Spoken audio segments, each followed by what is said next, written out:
है, महाराष्ट्र बनी है, पहली बार है ये, क्या कहना चाहेंगे?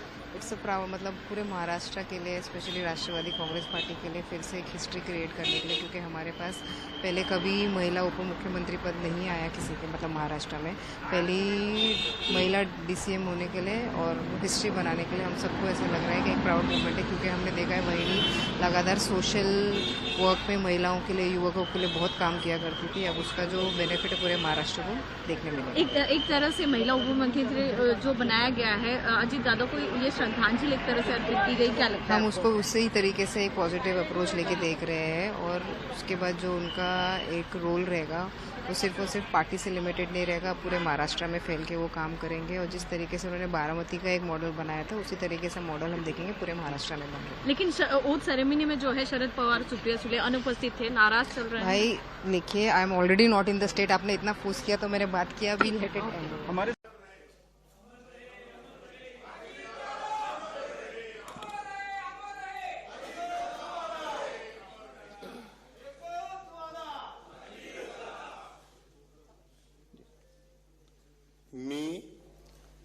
मी सुनेत्रा अजित पवार गांभीर्यपूर्वक प्रतिज्ञा करते की कायद्याद्वारे स्थापित झाले आहे अशा भारताच्या संविधानाबद्दल मी खरी श्रद्धा व निष्ठा बाळगीन।